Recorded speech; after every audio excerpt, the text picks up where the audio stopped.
Hari ini, saat ini, genaplah bahawa padu ditutup secara official. Tanpa tuan-tuan sedar, sebenarnya kerajaan dah buat eksperimen terhadap elektrik di Semenanjung Malaysia. Cuma beza elektrik di Semenanjung Malaysia, dia tidak berdasarkan padu.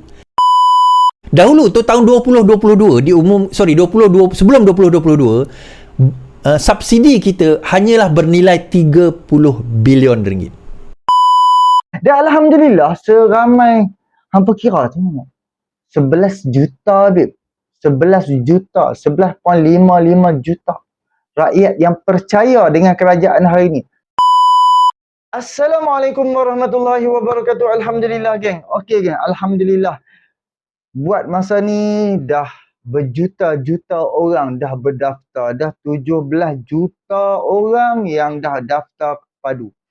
Dan dibuat oleh Rafizi Ramli, posting dekat Facebook dia, 17.65 juta rakyat Malaysia, 17.65 juta profil kewarga negara telah dikemas kini di sistem padu. Alhamdulillah, hari ni aku nak berkongsi dengan hampa. Kita bersama dengan Iswardi Moni. Iswardi Moni dia akan berkongsi apa yang akan ditarik, apa subsidi-subsidi yang akan ditarik dalam masa terdekat. Apa dia, macam mana bila kerajaan tarik subsidi puluhan 80 bilion untuk tahun lepas, 80 bilion, dan macam mana pula kerajaan akan bagi balik subsidi kepada kita.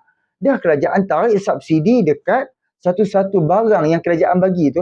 Bila kerajaan dah tarik, macam mana kerajaan duk nak bagi subsidi balik ni? Jadi aku akan berkongsi dengan hampa semua, dan aku harap hampa faham. Kalau hampa tak faham, hampa ulang sekali lagi. Dan Iswadi dia akan cerita subsidi minyak masak, minyak petrol, minyak diesel, minyak apa lagi? Itulah. Minyak 3 jenis, minyak masak, minyak petrol, minyak diesel. Lepas tu gula yang hang duk bancuh tu kan, plastik hijau ataupun plastik merah, itu gula yang bersubsidi. Minyak bungkus, itulah yang bersubsidi. Lepas tu tepung, telur, telur kalau tak silap aku dah diapungkan. Sebab ayam dah diapungkan tau. Telur belum lagi kot. Jadi barangan-barangan dan juga beras tempatan. Jadi untuk nak mengelak subsidi ni bocor, jadi inilah sistem padu yang kerajaan guna. Kerajaan kumpul data-data rakyat dan kerajaan akan agihkan. Hang rakyat Malaysia, yes rakyat Malaysia. Tapi hang pun berhak dapat subsidi. So hang kena isi. Hang kena isi padu ni. Hang kena isi dan kerajaan akan menentukan berapa hang layak. Sebab kita dengar, memang di dalam ucapan Rafizi kata daripada habiskan kepada barang-barang ni, lebih baik bagi kepada rakyat 4 ke 500 sebulan. So, bila dia sebut 4 ke 500, kemungkinan besar B40 yang ada komitmen dia tinggi ke apa semua, kemungkinan setiap bulan akan masuk 4 ke 500 ke dalam akaun bank dia. So, 4 ke 500 itulah duit subsidi yang diberikan oleh kerajaan. So, kita boleh, apabila beras tu, kita ambil contoh lah, beras tu RM27. RM27 dengan subsidi. Dan apabila kerajaan tarik subsidi tu, beras akan jadi RM40. Ataupun RM38. Sebab Brunei dah turun, akan jadi RM38. Jadi, berapa belas ringgit perbezaan tu antara 27 dengan 38, jadi lebih kurang RM10 tu. RM10 tu kerajaan akan bagi dekat akaun bank kita. Jadi tak pernah orang bagi, babe. Biasa bagi BRIM, BSH, bantuan tunai rahmah. Jadi tak apa. Jom kita dengar dulu penjelasan Iswardi Moni dan aku akan baca posting daripada Rafizi Ramli. Jom sama-sama kita dengar apa yang diperkatakan oleh Iswardi Moni. Okey, habis. Hari ini, saat ini, genaplah bahawa padu ditutup secara official. Okey, padu telah ditutup secara official. Dan ini kiraan pada hari ini, today sahaja tuan-tuan. Terima kasih kepada rakyat Malaysia. Pada hari ini, tak termasuk pada 12 malam ini, menjelang penutupan pendaftaran, ini di update 2.25 petang tadi, sistem pangkalan data utama padu pada tengah malam ini, jumlah rakyat yang sudah mendaftar setakat 12 tengah hari tadi meningkat kepada 10 juta. Saya rasa esok malam ni mungkin 11 juta lebih. Ketua Perangkawan Muhammad Uzair Mahidin, gambar di atas, berkata jumlah itu bersamaan 48.3% daripada 21.96 juta warga negara berumur 18 tahun ke atas. Dia juga optimis sasaran 50% rakyat berdaftar dengan sistem padu mampu dicapai sebelum tempoh berkenan berakhir. Muhammad Uzair berkata 1,902 kaunter pendaftaran secara fizikal dibuka sehingga pukul 5 petang ini melalui program kerajaan, agensi dan juga peringkat komuniti. Berdasarkan laporan kami terima, kebanyakan kaunter secara fizikal menerima limpahan kedatangan orang ramai yang ingin mendaftar padu dan ini menunjukkan rakyat menerima baik inisiatif sistem ini. Setakat hari ini, antara negeri tertinggi ialah Perlis hari ini, Kelantan, Terengganu dan Negeri Sembilan yang melepasi sasaran 50%. Sarawak 900,000. So penduduk Sarawak 3 juta, so tak sampai 50%. Muhammad Uzair berkata demikian dalam sidang media hari ini. Sementara itu, berkata sistem padu dilancarkan, ia terus berfungsi tanpa gangguan biarpun berdapat aliran trafik pendaftaran yang amat tinggi. Katanya antara bukti sistem pengenalan telah dibangunkan dengan baik ialah perkhidmatan pendaftaran serta proses kemas kini dapat dilakukan dengan lancar. Malah seperti yang kita war-warkan sebelum ini, sistem padu selamat digunakan. Mengulas lanjut, Uzair berkata data yang disimpan akan memudahkan Jabatan Perangkaan membuat analisa dan bancian. Okey, akan membuat analisa dan bancian. Okey, itu yang kita akan lihat berkenaan dengan perkara ini. Kenapa perkara ini sangat penting, tuan-tuan? Perkara ini sangat penting. Alright.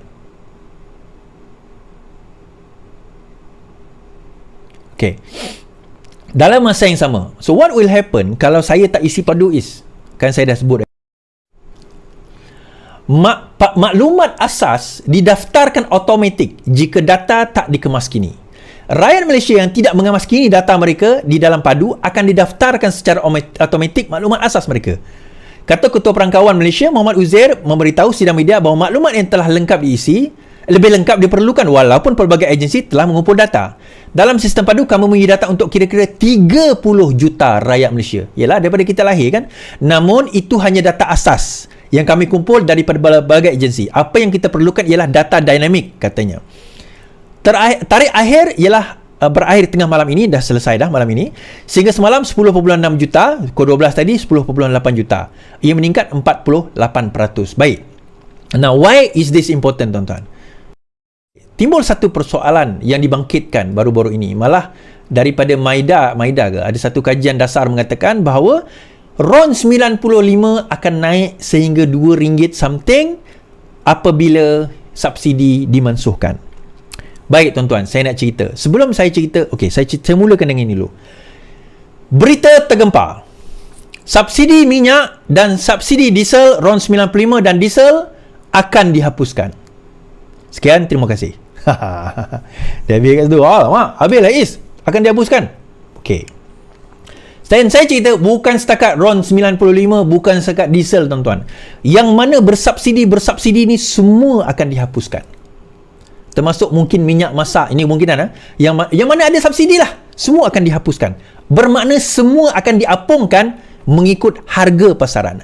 Naik, maka naiklah harga dia. Turun, maka turunlah harga dia. Baik. So kalau begitu mampus kita, tuan-tuan. Okey, saya nak beritahu sebenarnya benda ini, subsidi ini sudah pun diberlakukan kepada siapa? Kepada elektrik di Semenanjung Malaysia. Tanpa tuan-tuan sedar, sebenarnya kerajaan dah buat eksperimen terhadap elektrik di Semenanjung Malaysia. Cuma beza elektrik di Semenanjung Malaysia, dia tidak berdasarkan padu. Dia berdasarkan kepada penggunaan elektrik. So, dia tak tengok kepada pendapatan kita T20 ke B80 ke, dia tak tengok. Dia tengok kepada penggunaan. Lebih daripada certain kilowatt hour, maka tuan-tuan akan dah hilang subsidi. Tapi bawah tu ada lagi. Atas tu dah hilang subsidi. Okey? Itu yang pertama. Baik. Now, so macam mana ni? So, kategori rakyat nanti akan dibahagikan kepada dua, iaitu T20 dan B80. Bottom 80, T20. So, 20% rakyat Malaysia tidak akan layak menerima subsidi. Rakyat Malaysia dan juga rakyat bukan Malaysia. Tuan-tuan, kadang-kadang pelancong datang negara kita, dia sewa kereta, dia pun isi minyak RON 95. Pun dia dapat subsidi minyak kita. kan, orang sempadan-sempadan Thailand, Indonesia di Sarawak, Singapura dan sebagainya, Brunei, dia datang ke negara kita, dia guna minyak kita, dia beli minyak kita dalam kadar yang banyak dan besar, dia orang pun memanfaatkan subsidi minyak kita rugi. Dahulu pada tahun dahulu ni, bila saya kata dahulu tu bukan dahulu tahun 1976, ceritanya 1969, sebelum 1970, bukan bukan macam tu. Dahulu tu tahun 2022 sebelum 2022, subsidi kita hanyalah bernilai 30 bilion ringgit. 30 je tuan-tuan. Kerajaan membelanjakan 30 bilion kepada subsidi kita. Selepas 2022, pada 2022, Zafrul, masa itu PN lagi Zafrul di bawah PN, mengumumkan bahawa subsidi kita tertinggi di dalam sejarah, mencapai 80 bilion. Tahun hadapan dijangkakan kalau tidak ada mekanisme, subsidi akan mencapai 100 bilion hanya untuk subsidi. Dan angka ini eksponensial tuan-tuan. Kerana apa? Kerana harga barang makin naik. Dan bila barang makin naik, rupanya subsidi itu, walaupun 80% rakyat, 100% subsidi itu untuk 80% rakyat, majoriti subsidi itu pergi kepada 20% penduduk. Kenapa? Majoriti subsidi itu pergi kepada 20% penduduk itu, orang kaya ni. Kenapa? Sebab mereka memiliki kenderaan-kenderaan yang mahal. Mereka memiliki kenderaan-kenderaan yang besar. Walaupun mereka kaya, dia ada restoran banyak. Restoran dia yang paling banyak beli minyak-minyak subsidi. Orang-orang biasa kita mungkin pakai beras-beras tempatan umpamanya. Jadi di situ keadaan menyebabkan subsidi itu akhirnya kita bukan fund orang miskin, kita bukan fund orang rakyat yang memerlukan, kita fund orang kaya. So, kepada walaon-walaon yang nak mempermainkan isu ini, soalannya, adakah anda nak mengkayakan orang yang dah sedia kaya dan memiskinkan negara? Baik, itu yang pertama. Yang kedua, cerita subsidi ni bukan sekarang baru cerita nak dihapuskan. Cerita ni dah dibincangkan sejak zaman Mahathir dahulu. Mahathir 1.0. Sebelum itu pun, pada zaman Najib pun ada perbincangan bagaimana kita nak memansuhkan subsidi secara berkala. Bukti dia, dalil dia, Najib hapuskan subsidi RON 95. Ingat tak? Tuan-tuan ingat tak? Masa JST itu kan tak ada subsidi RON 95. Masa kerajaan Pakatan Harapan yang turunkan balik harga minyak. Jadi bila orang argue, dia kata, bila masa harga minyak nak turun kerajaan Pakatan Harapan dah turunkan harga minyak. Pada bila? Pada zaman 2018. Kau nak tanya apa lagi? Kau nak minta turunkan apa lagi? Subsidi yang kerajaan bayar 3 bilion setiap bulan, bukan setiap tahun, setiap bulan, itulah cara kerajaan turunkan harga minyak. Kalau tidak RON 95, tuan-tuan kena bayar RM3.40 sekarang ni. Okay. Now apa mekanisme? Mekanisme akan diumumkan tidak lama lagi. Jangan risau. Itu tak risau. Cash masuk akaun ke, ada kad ke, itu kerajaan umumkan. Cuma saya nak umumkan subsidi akan dihapuskan. Okay. Boleh terima? Subsidi akan dihapuskan.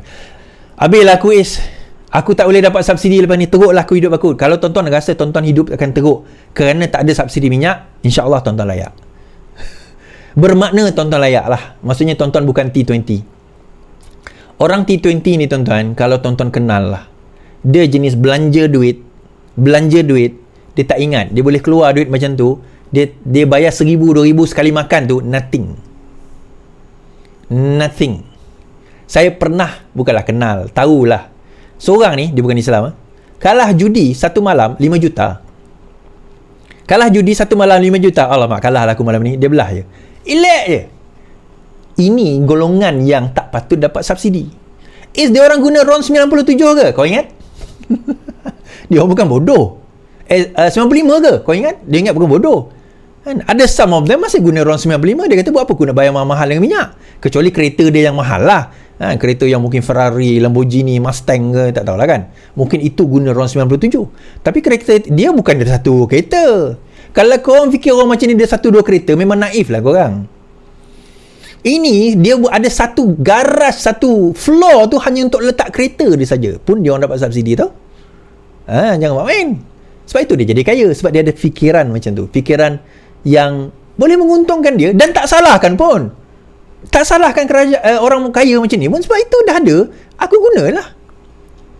Baik. Now, kalau kata macam mana mekanisme tu kemudian kita akan umumkan. Cuma saya nak bagi tahu supaya tuan-tuan tak terkejut. Alamak, kita dah tak ada subsidi, mampulah kita mati. Tak. Okey, ada yang tanya tadi. Maksudnya transportation lepas ni tak ada subsidi, harga barang akan naik lah. Sebab tu saya kata ada mekanisme detail. Itu semua dah diperhatikan. Semua dah dilihat. Contohnya barang-barang yang melibatkan perkara-perkara tertentu akan diperhatikan. Ada orang kata maksudnya inflasi akan naik lah disebabkan oleh perkara ni. Ya, jawapan mudah saya ya. Tetapi inflasi sekarang 1.8%. Dia akan naik, tetapi saya percaya dia tak akan lebih daripada 3%. OPR akan naik, most likely tak akan naik buat masa ini. Sebab inflasi itu masih dalam kawalan. Kenapa naik 3% kita kata? Sebab 2 ke 3% saya kata itu still manageable.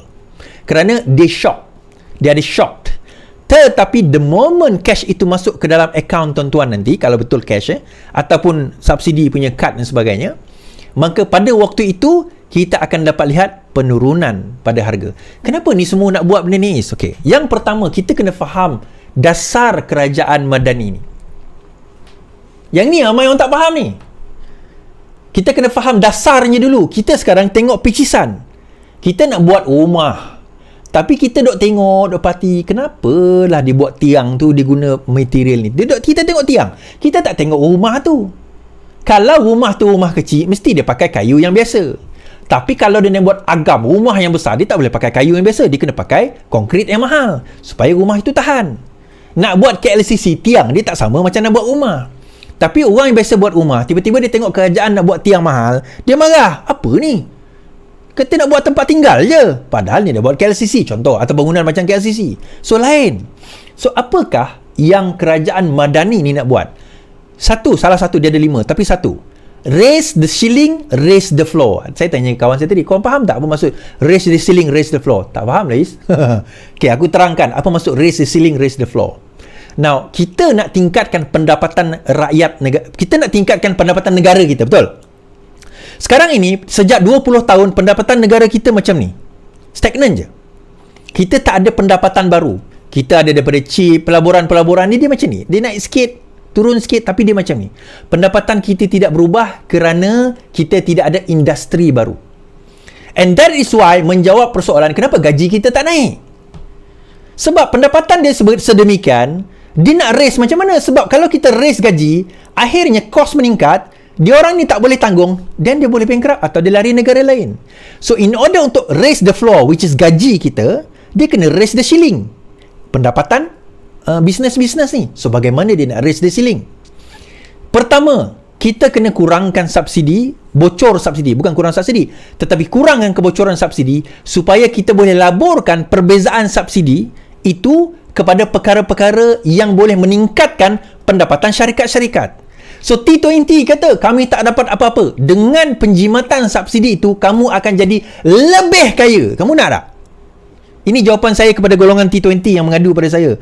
Aku buat bisnes, aku tak dapat apa. Now, kita kena tengok polisi kerajaan dengan penjimatan subsidi, dia akan invest ke dalam antaranya renewable energy.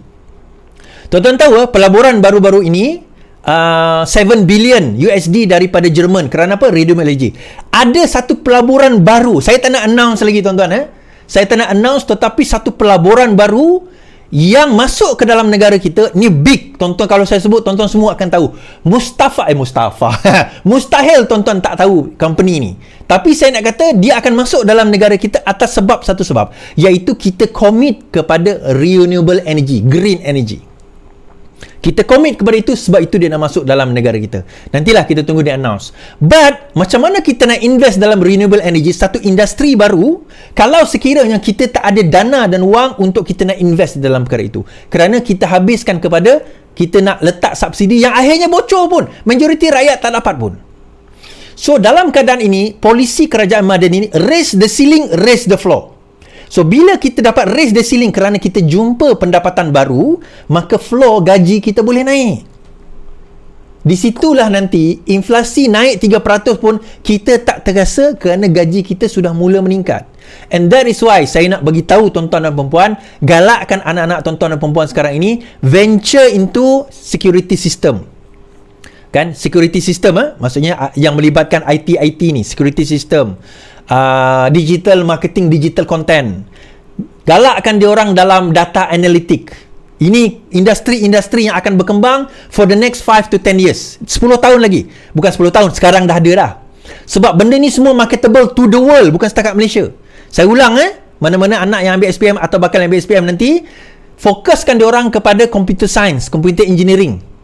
Computer engineering, software engineering, coding. Orang kata koder akan habis, akan hancur sebab kerana apa, dah ada AI. Tak, saya kata buat masa ini koder still diperlukan, sangat diperlukan. Itu yang pertama. Kedua, sistem security, IT security yang melibatkan security ni lah, termasuk digital security dan sewaktu dengannya.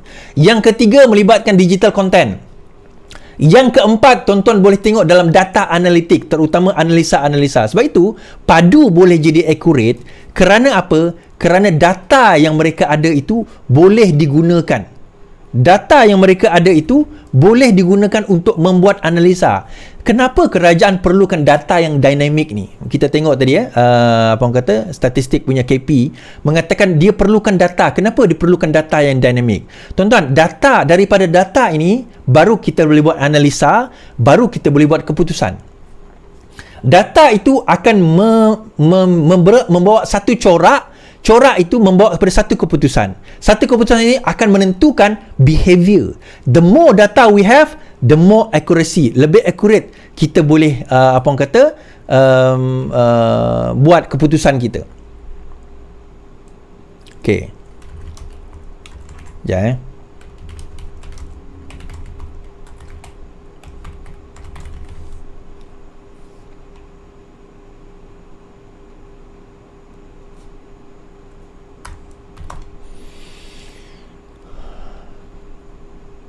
Okay, saya nak baca satu berita ni. Kenapa? Sebab saya nak explain benda ni, tuan-tuan. Benda ni sangat penting. Terutama bagi siapa yang dalam IT, dalam data ni dia faham.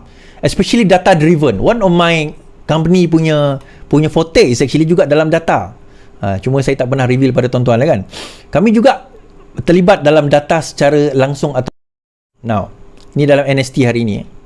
Padu now have enough data for government to decide who gets subsidy. The current data collected by the central database by now should have sufficient for the government to decide on who can receive the subsidy. Siapa yang layak untuk mendapat subsidi. It would have given the government enough information with a minimum threshold income to make the decision. Economist Professor Dr. Geoffrey Williams said that even though the current registration rate is around 30%, the number is actually very good given that it has covered around 50% of Malaysian adults in just a short time. There are around 30 million Malaysian and 20 million over 18 years old. Alright. If 10 million have registered by March, this will be half of the adult population. We can understand if high income people do not register because they feel they will not benefit. So if you remove the top 20, the target would be 16 million. So, if we include everyone who have 50% sign-up rate, excluding the rich, then it is 62.5%. This is very good in just 3 months. 3 bulan kita dah dapat data ni. Now, isu dia. Kenapa kalau kerajaan Najib, Mahathir, masuk Muhyiddin Yassin, Manuk Ismail Sabri, semua diorang berfikir tentang macam mana nak mansuhkan subsidi. Kenapa mereka tak boleh buat Sebab dia tak ada dua perkara. Dua perkara dia tak ada. Yang pertama, mereka tidak ada mekanisme. Macam mana mereka nak buat? Mereka tak ada mekanisme.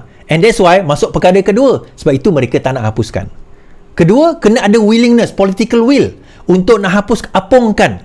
Tetapi mereka tak boleh apungkan politik kan? Sebab kalau mereka apungkan macam Najib buat pada PRU, sebelum PRU ke-14 dahulu, itu antara sebab kenapa dia kalah. GST itu satu hal, tetapi minyak tanpa subsidi RM3, RM2, ingat tak tuan-tuan, masa tu RM2 lebih lah. Minyak RM2 lebih pada masa itu. RM3, tekan nak RM3, RM2.80. Yalah, RM2.80. Naik RM2.80. Menyebabkan rakyat marah. Sebab tak tak ada mekanisme. Baik, dia hapuskan. Habis tu, semua tak dapat subsidi. Tuan-tuan ingat kenapa Najib hapuskan pada masa tu? Bukan masalah 1MDB. Sebab dia sedar bahawa kerajaan tak mampu lagi nak tanggung subsidi. Di samping 1MDB lah. Ada kebocoran kat situ. Tapi itu antara sebab utamanya.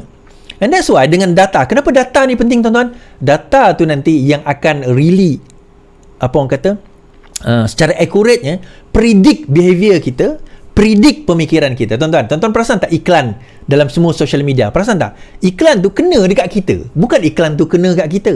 Sebab itu kenapa bila kita register social media, dia akan tanya tarikh lahir kita, jantina kita, lokasi kita di mana. Perasan tak dia kata please allow location?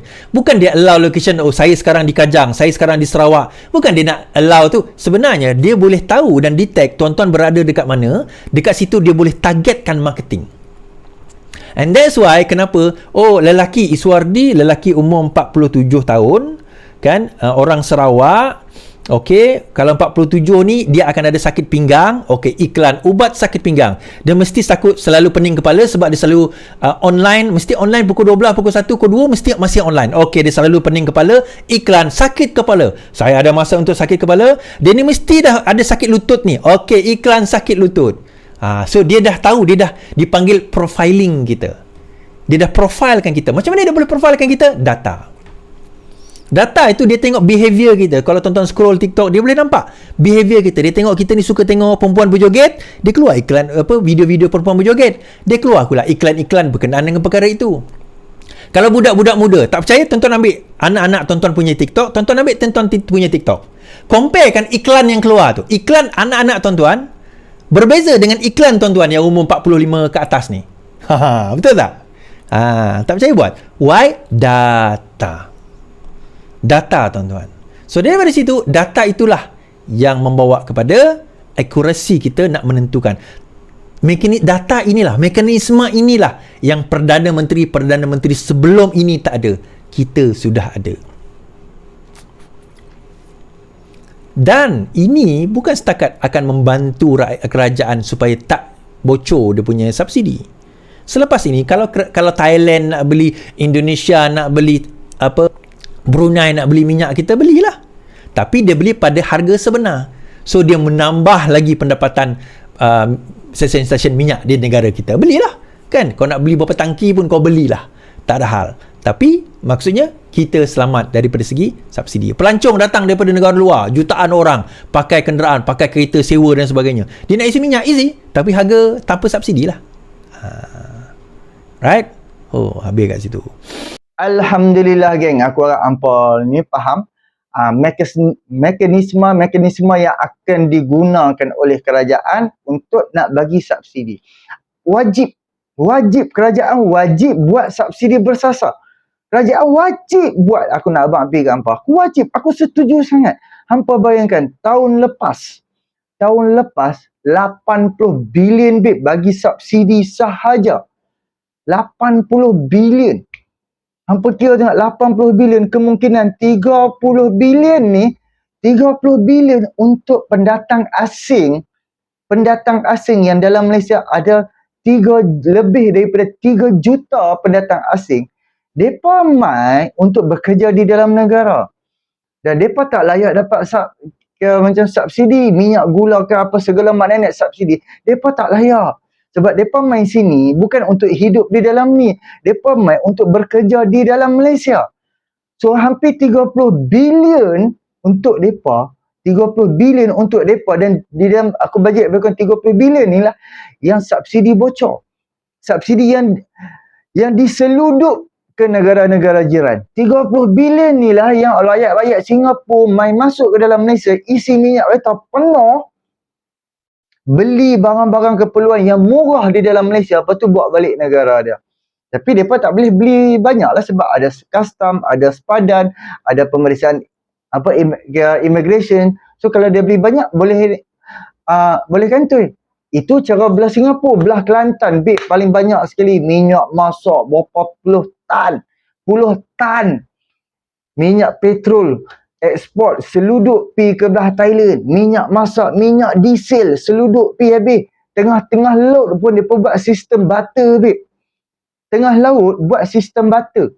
Serah minyak diesel, ambil duit. Itu kira sistem barter lah kira kan. Sistem barter ni biasanya, okey, kita bagi satu-satu barang, mereka akan balas dengan barang lain. Okey, sebagai contohlah sistem barter. Tapi yang berlaku, yang nelayan apa semua ni, yang pengkhianat negara yang duk buat, pergi seluduk pergi keluar negara. Bukan setakat minyak masak, gula, beras, apa dia lagi, minyak petrol, minyak diesel. Belah Malaysia, belah Perlis ni pun bersepah lah, babe. Ni, reta dia buat modified 2 tangki. Modified buat 2 tangki. Isi minyak penuh, waktu masuk tu kereta berkocak. Faham? Berkocak. Lepas tu, pergi masuk lebih kurang 10 km je daripada situ. Kan? Lepas tu, bawa lah botol spare untuk saya arah dia nak balik punya. Kan? Itu untuk cun-cun dia balik, dia macam dia dapat lepas daripada sepadan, boleh pergi isi minyak balik. Kan? Itu seluduk berapa puluh bilion. Kan? Dan juga yang duk bawa lori besar-besar, yang besar-besar lori, buat tangki, buat sedut apa semua dalam lori panjang 10 tan, lori tayar 6 panjang apa semua, yang duk seluduk minyak tu berapa banyak pula aku nak abang pergi gambar. Adil ke tak adil? Jadi ini semua bocor. Faham tak? Okey, itu aku tak sentuh soal T20 lagi. Hampa kira tengok. Dia naik kereta Skyline, dia naik kereta Porsche, Lamborghini, hak sport apa semua. Dia bubuh minyak RON 95. 100 km dia saja dah RM70. Dia bubuh minyak RM70 di dalam tangki dia. Dia bubuh minyak dengan nilai RM70. Dia boleh pakai sejam je. Hang kira tengok, sejam minyak dah RM70. Kira tengok. Sejam, 1 jam saja perjalanan dan minyak dah RM70. Jadi subsidi yang kerajaan bagi, subsidi pukal kepada RON 95, kita RM70, kan? Contoh macam aku, 4 hari RM50. 4 hari RM50 untuk minggu ni. Macam 2-3 minggu ni aku ulang alik Batu Cave ke Nilai. Tiap-tiap hari aku ulang alik. Kan? 4 hari RM50. Kira tengok, depa RM70 sehari. Bukan sehari, sejam, 1 jam saja. Adil ke tak adil? Jadi sebab tu elok, sebab depa maha kaya, maha kaya. Itu sebab tu depa tak kisah. So kalau depa kerajaan tarik subsidi pun depa tak kisah sebab depa duit banyak. Setakat minyak kereta depa boleh buh macam tu RM70 pun sejam saja. Apalah sangat. Jadi aku akan bawa petikan daripada Rafizi Ramli yang ni aku letak sini. 17.65 juta profil warga negara telah dikemaskini di dalam sistem padu. So makna kata siapa yang dah isi sebelum-sebelum ni, makna kata padu dia dah buat dah kelayakan, apa yang aku faham. Okay, jadi aku nak baca sikit petikan ni. Seramai 11.5 juta 52.6% kewarganegaraan berumur 18 tahun ke atas telah mendaftar dan mengemaskini profil diri di sistem padu. Secara keseluruhan, sebanyak 58.7% profil rakyat termasuklah ahli isi rumah bawah 18 tahun yang berjaya dikemaskini. Saya ingin mengambil kesempatan ini untuk mengucapkan terima kasih secara terbuka kepada semua warga negara yang berdaftar mengemaskini dan juga mengesahkan data-data mereka. Syabas dan tahniah juga saya ucapkan kepada pasukan pembangunan sistem padu di Kementerian Ekonomi juga Perangkaan Malaysia DOSEM, Jabatan Digital Negara, Kementerian Komunikasi dan juga agensi-agensi lain yang terlibat di atas usaha menjayakan pelaksanaan padu. Langkah seterusnya adalah untuk membentangkan perancangan penyasaran semula subsidi kepada jemaah menteri pada bulan ini. Sebarang pengumuman berkenaan hal ini akan diumumkan oleh kerajaan pada masa yang akan datang. Kepada mereka yang tidak berjaya mendaftar dan mengemaskini profil di padu, data pentadbiran yang sedia ada adalah mencukupi untuk digunakan untuk kerajaan menentukan kelayakan individu bagi tujuan penyasaran semula subsidi. Sekiranya ada keperluan, Kementerian Ekonomi akan umumkan pembukaan semula padu untuk tempoh yang singkat bagi pendaftaran dan pengemaskinian setelah kerajaan membuat keputusan bentuk dan mekanisme subsidi bersasar. Terima kasih sekali lagi kepada semua yang menjayakan padu. Alhamdulillah, geng. Jadi Alhamdulillah kita berbangga dan Alhamdulillah seramai hampa kira tengok 11 juta, babe. 11 juta, 11.55 juta rakyat yang percaya dengan kerajaan hari ini. Sebab tu mereka isi padu. Itu yang paling aku bangga, paling aku happy, paling aku gembira. 11 juta. Okay, kalau kita nak kira daripada segi politik lah kan, politik. Pakatan Harapan 5 juta lebih pengundi. Barisan Nasional 3 juta lebih. Baru ada hampir 9 juta. 9 juta. Kita ambil GPS, JRS dan kita ambil lagi beberapa lagi daripada parti-parti lain. Kita ambil Sabah Sarawak. Kan? Dan Alhamdulillah kita ada 11 juta. Kan? Jadi Alhamdulillah kita ada 11.5 juta yang percaya akan kerajaan. Berbeza dengan perbankan. Perbankan hanya 4 juta je, babe. 4 juta je. Tapi ada juga yang maha-maha kaya kita pun tak tahan sebab mereka T20. T20 maha kaya ada 20%. So kita tak tahu berapa yang isi, berapa yang tak isi. Tapi Alhamdulillah, aku sekarang ni aku duk tengah buat dekat sebiji rumah ni. Bukan. Yang aku buat ni orang lain. Tapi yang minggu lepas aku ada, 2 minggu lepas aku ada buat di sebiji rumah ni. Dia ni cerita dia. Pasal kami kenal dekat kedai hardware saja. Jadi aku kenal dia lama dah. Dia dah simpan nombor aku semua lama dah. Apa. Dia panggil aku sekali pergi rumah dia. Jadi tak apalah aku buat lah sikit-sikit apa semua kerja-kerja sikit-sikit, faham. So tiba-tiba baru ni dia panggil aku lagi. Suruh aku pergi tukar kepala pipe sinki dah. So aku pergi. Bila pergi, dia nak suruh buat tu buat ni apa semua. Jadi kita pun siap. Jadi bini dia tengok. Bukan nak kata orang kaya ni baik, aku nak abang ambil gambar. Orang kaya ni betul-betul baik. Dia pun tak berkira duit. Berapa duit pun hang bagi tahu.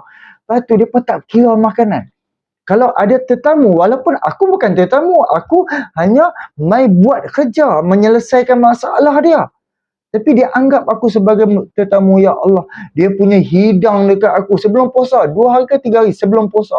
Dia hidang makanan dekat aku, dia hidang itu, dia hidang buah-buah yang tak perlu. Aku tak perlu pun semua tu. Tapi bini dia meraihkan aku. Orang kaya, babe. Ada Ferrari, ada Lamborghini. Dan lepas tu, ada Skyline i34 babe. Susah dapat i34 sekarang. Kan ada i34 Porsche ada, Velfire ada satu lagi color hijau dengan dia ada color macam dekat garaj dekat Ampang nak abang ambil gambar. Jadi bila kali pertama macam dia tak tahu aku lagi, aku duk main-main politik apa semua. Kali kedua barulah dia sebut dekat aku. Sekarang macam mana YouTube okey ke? Apa semua okey ke? Dia buat TikTok apa semua. Aku jadi jam kan sebab aku ingat dia tak kenal aku. Lepas tu dia kenal. Jadi bila duk sembang, pam masuk pasal padu. Lepas tu dia cakap, yes, dia isi. Walaupun kira macam dia pun agak rendahkan ego dia. Kira macam dia katalah, mungkin Solihin pun tahu abang macam mana. Tapi alhamdulillah abang isi. Sebab abang percaya kerajaan akan bagi juga hak abang. Sebab abang rakyat Malaysia. Jadi of course walaupun abang macam mana sekalipun, bila abang isi, of course kerajaan akan sediakan untuk abang walaupun sikit. Abang tak mengharapkan, abang tak memerlukan subsidi, tapi tanggungjawab sebagai rakyat Malaysia kan. Lepas tu dia kira macam dia kata, kita isi, kita jangan menipu. Sebab abang tu kata kita nak menipu di dalam sistem tu boleh sangat, tapi jangan menipu. Sebab keberkatan kehidupan kita ni mai daripada Allah. Sebab tu aku cakap, mereka ni orang baik. Mereka ni betul-betul orang baik nak abang ambil gambar. Kan? Jadi bila dia kata keberkatan, jangan menipu, jangan aib, jangan fitnah. Dia cerita macam-macam dekat aku. Jadi aku setuju sangat-sangat. Jadi macam dia kata, teruskan kan, buat benda yang baik, beri manfaat kepada orang. Dan last kali, sebab aku pernah masuk kelas Dr. Azizah Osman. Mungkin kalau siapa ada penonton mungkin hampa kenal lah dia macam Azizah Osman. Alhamdulillah, bila duk sembang aku petik Azizah Osman pernah bagi nasihat dekat aku. So apabila aku sebut Azizah Osman, rupanya Azizah Osman tutup guru dia setiap bulan, dia ada coach, dia ada face to face dengan Dr. Azizan. Dan kalau hangpa tahu di dalam ratio dia ada titanium. Titanium ni dia bayar 1 tahun dekat 100,000 kalau tak silap aku kepada Dr. Datuk Wira Dr. Azizan Osman. Dia bayar duit banyak tu dan setiap bulan Azizah Osman akan guide dia. Apa-apa permasalahan di dalam bisnes, mereka akan bagi tahu kepada Azizah Osman. Dan apabila dia macam dia bagi tahu dekat aku, saya ni Titan Azizah Osman. Dan kami tak panggil Azizah Osman, kami panggil Doc.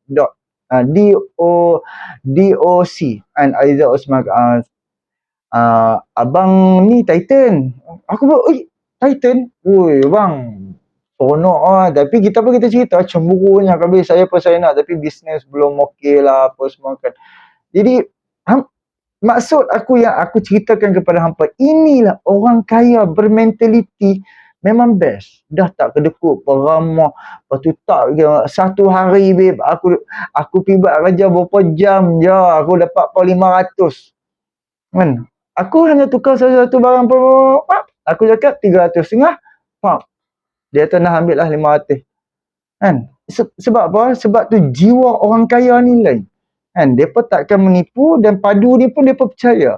Walaupun mereka tahu mungkin mereka tak dapat, tapi dia kira macam atas kepercayaan dia, walaupun dia dah kaya tapi dia isi akan ada hak untuk dia, sebab dia rakyat Malaysia kan. Dia hanya harap kan. Lepas tu dia kata kalau tak dapat tak apalah. Tapi itulah mentaliti orang kaya. Ini mangkak punya orang, malah nak kata acah-acah kaya, padahal bukan nak kata lah 2-3 ribu je pun lah. Kadang-kadang ada yang 2 ribu je pun, tapi sombong macam orang kaya habis. Oh, padu itu, padu ni, padu tu, padu. Mentaliti sempit nak abang ambil ingat apa. Jadi tak apalah, kita Alhamdulillah dah 11.5 juta. Jadi Alhamdulillah kan. Dan total dah 17 juta. Allahu Akbar, mana dah 17.6 juta sistem padu dah siap dah kan. Dah dikemas kini di dalam sistem padu. Okey, InsyaAllah kita jumpa untuk video yang akan datang. Boleh tolong subscribe, like, komen dan share. Dan aku harap penjelasan Iswadi tadi hampa pun faham. Inilah perkongsian daripada Iswadi untuk nak memahamkan rakyat, memandaikan umat, memandaikan rakyat. Jadi terima kasih banyak. Jumpa untuk video yang akan datang. Assalamualaikum.